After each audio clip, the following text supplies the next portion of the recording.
Right, now let's turn to this. South Africa's public servants' wage bill has once again come under scrutiny as the country battles financially. The City Press is reporting that over 55,000 public servants earn over R1 million a year, which is allegedly not performance-driven.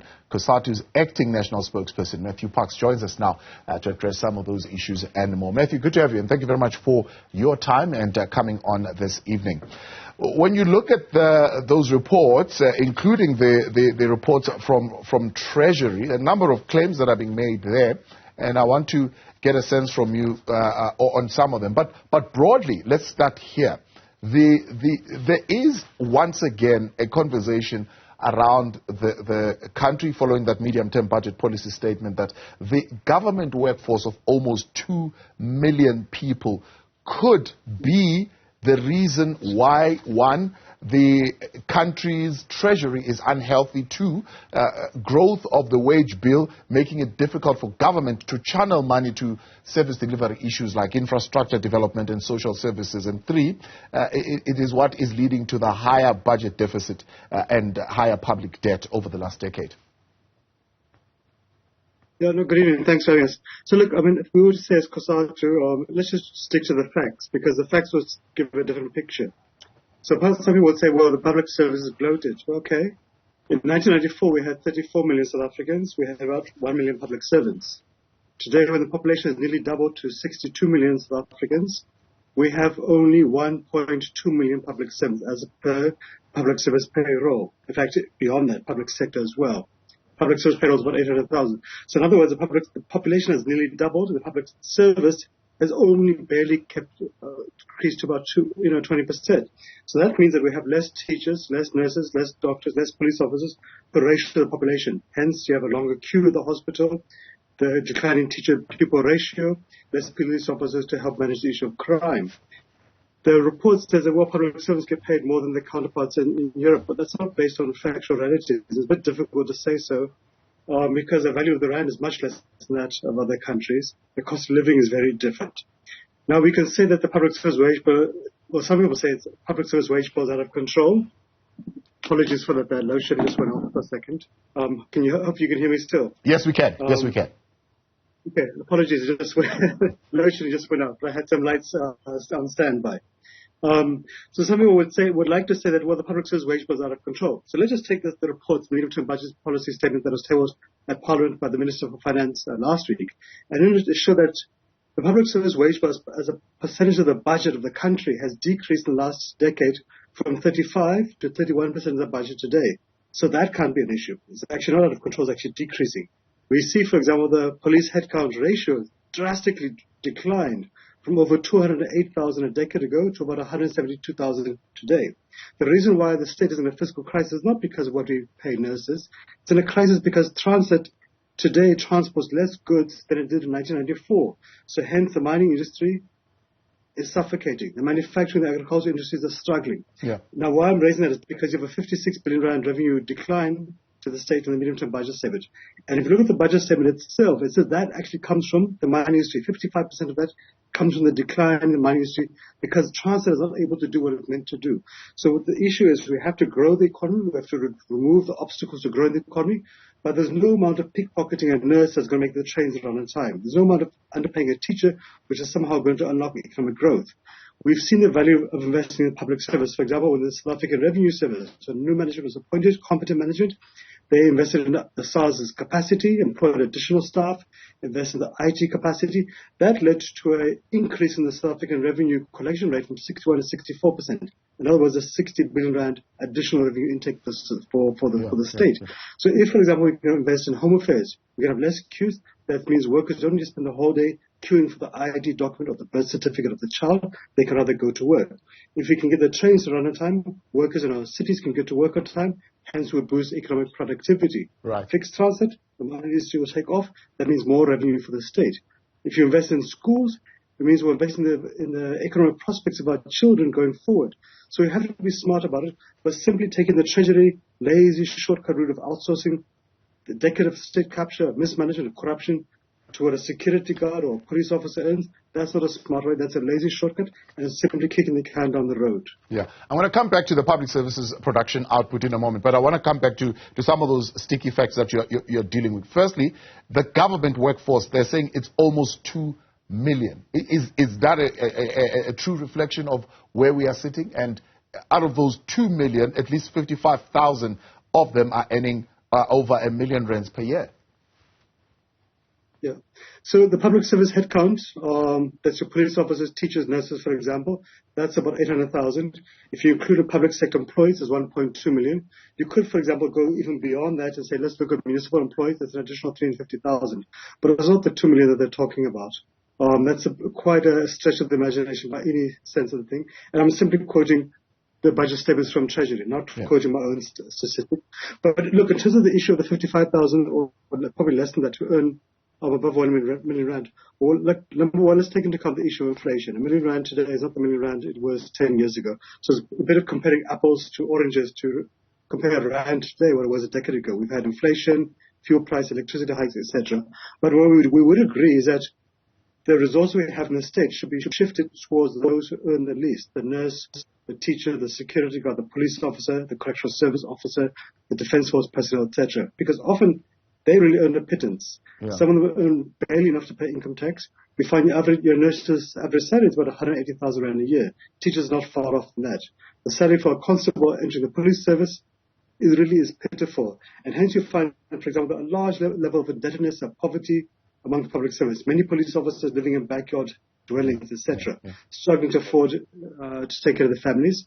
So I think for us, it's a bit difficult to say that, but we do agree that those who are on top, the ministers, the deputy ministers, the premiers, mayors, the executive management, the directors general, they really could afford to take a salary haircut. Yeah. And we could shift up some of that money towards those who earn the least. And of course, there is a conversation we need to have, which many of our unions have been raising, about bringing back the entities back into the public service. Because you'll find, for example, an obscure entity like the Road Traffic Management Corporation, whose job really is to issue speeding fines. The management team there is more than the President of the Republic of the country. So that can't be right. So we should rather shift them back into the public service because there is a more fair wage regime which aims more to protect those lower income earners. Yeah.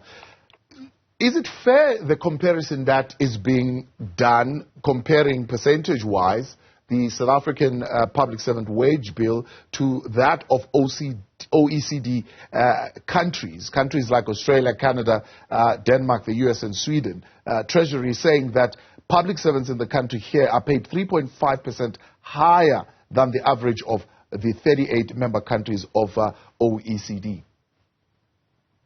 Yeah, no, it's not a fair comparison to make by any stretch of the imagination. South Africa is a country which gave birth to apartheid, which remains the most unequal nation in the world. Countries like Scandinavia are highly developed, have significant social security nets, very cheap public transport, etc. We don't know what yardstick you could simply even begin to compare. But the reality is, if you take the average salary of a teacher, of a police officer, you would have to have been drinking a little bit too much to think that somehow they get paid more than the counterparts in Australia or Scandinavia. The cost of living in those countries actually is very, very high.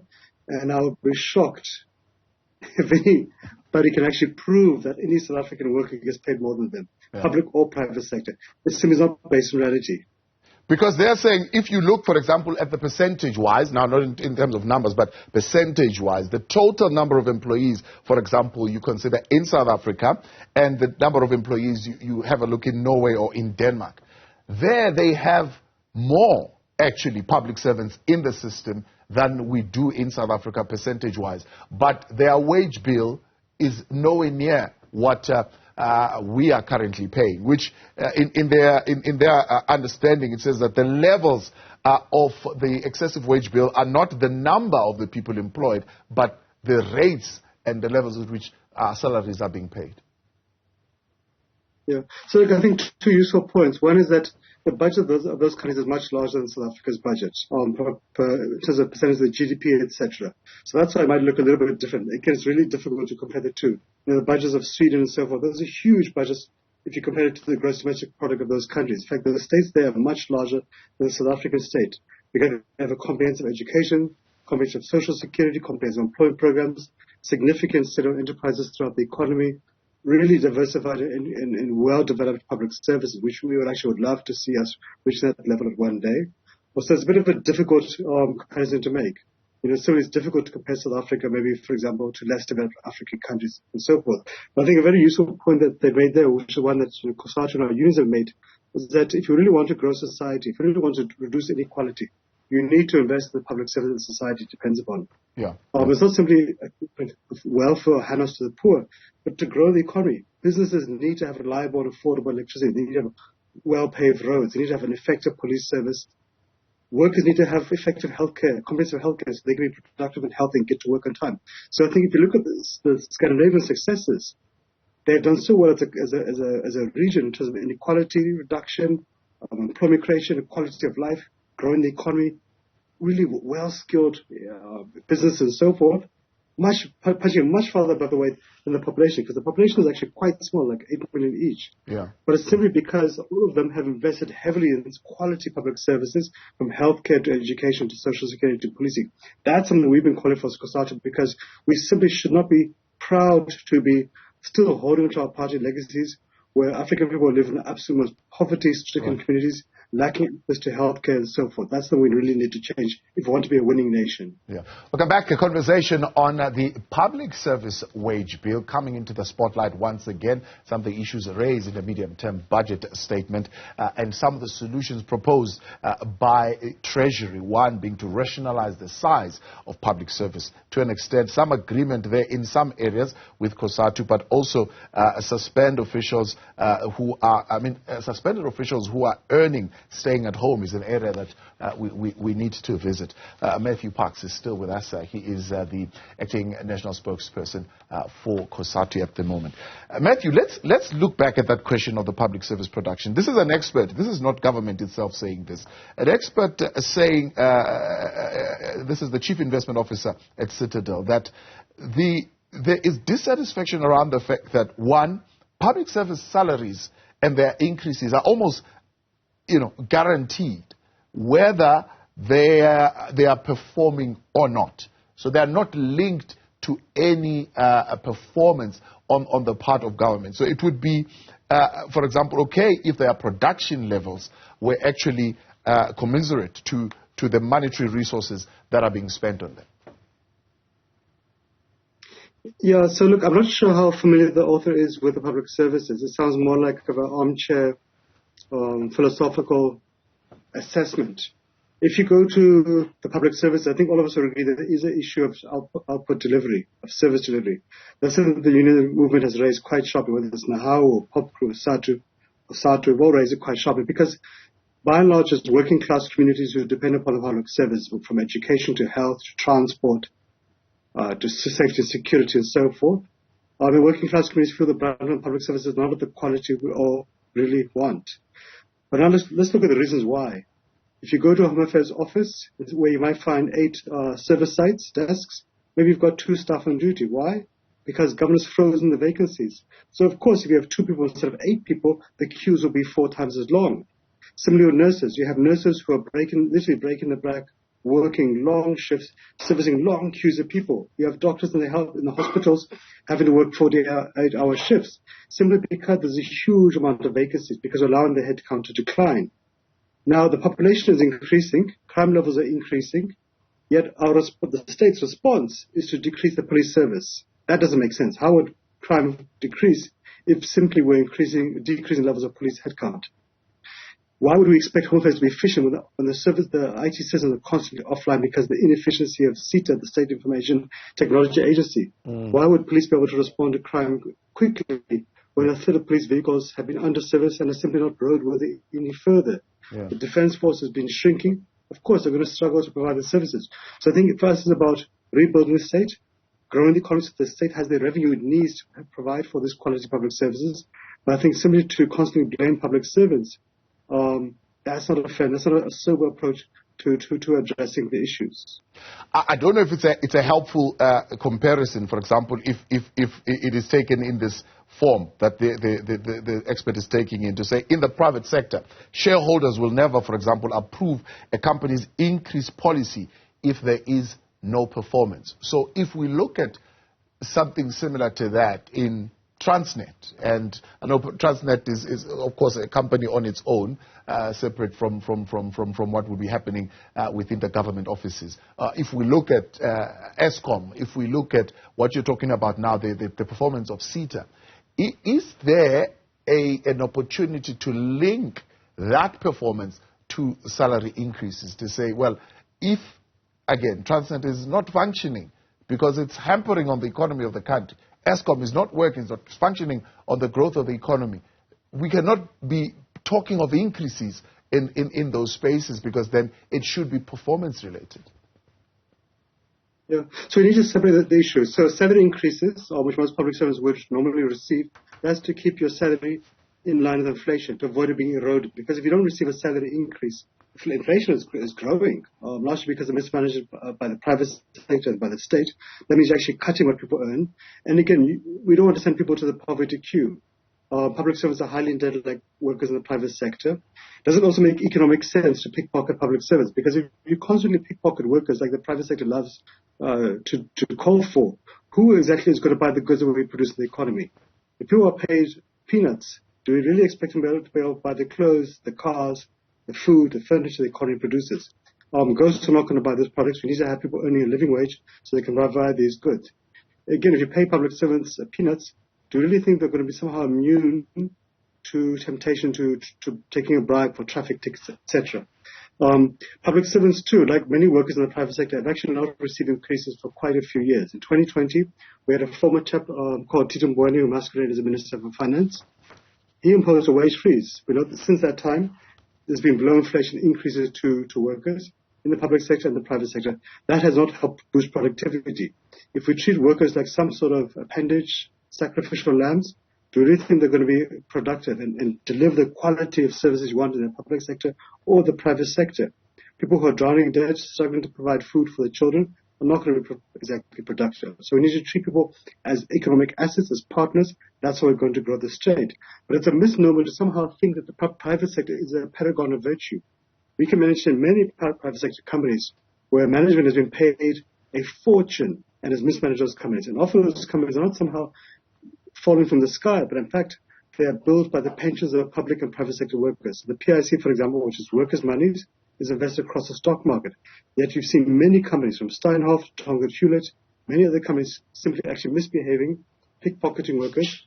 At the same time, we actually need to have a frank discussion as a country. Is it morally correct, as a conscious look, that we can pay the CEO of Sibanye 300 million rand in a year, yet he somehow wants to scuba mine workers who perform horrendously dangerous work when they simply ask for an additional 150 rand a month? We've seen the CEO of the banking companies, the big five, earning 150,000 rand every single day of the year. The cashier, the same bank, won't earn that in 2 years. And we've seen the same companies in a sea of unemployment choosing to retrench about 2,000 workers each. We have a simulation in the retail sector too. Many retail companies have actually been bleeding, yet the CEOs of those companies make on average about 50 million rand a year. Yet somehow we cry crocodile tears when we lament and we want to blame government for us being the most unequal society in the world. Yet the private sector is actually the one which is exacerbating this issue, and it doesn't help the economy to pay workers a slave wage and somehow think they'll be productive when they barely have enough food to maintain nutritional standards, when you see high levels of study growth amongst African and colored children. It doesn't make sense. So I think for us, the private sector actually should lament a little bit less about the state, and actually should be reflecting more about their own contribution to South Africa's real difficulties, because the state, to quote the private sector, can only do so much. The private sector too should get off its pedestal and actually start being slightly more productive and more patriotic towards society at large. Let's talk about this question of suspended officials. Apparently now, the Public Service Administration Minister confirms this. 417 public servants were suspended and still earning their full salaries, amounting in some instances to 128 million rands a year. Yeah, so that's a failure of management. There are clear processes in the state. There's a Labour Relations Act which governs disciplinary processes. There are various regulations. There are bargaining councils. The state is just going to manage itself effectively. Often those instances actually of senior management. You recall, for example, a former crime intelligence chief who we had raised alarm bells about because he had been implicated in serious criminal activities, not small stuff, but murder, attempted murder, and so forth, he'd been charged with. He was on suspension for 10 years. So that really is a failure of management on the part of senior management by the state. And they need to deal with those issues. Because we agree, you can't have people accused of serious criminal offences and nothing is being done. And of course, we'd agree the principle of justice delayed is justice denied.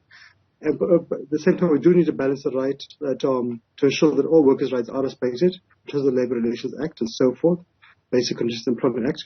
But I think there really the problem there is just simply about management failing to do what they are paid to do. Matthew Parks, appreciate your time as always. Thank you very much for coming on. Matthew Parks there, speaking on behalf of COSATU there.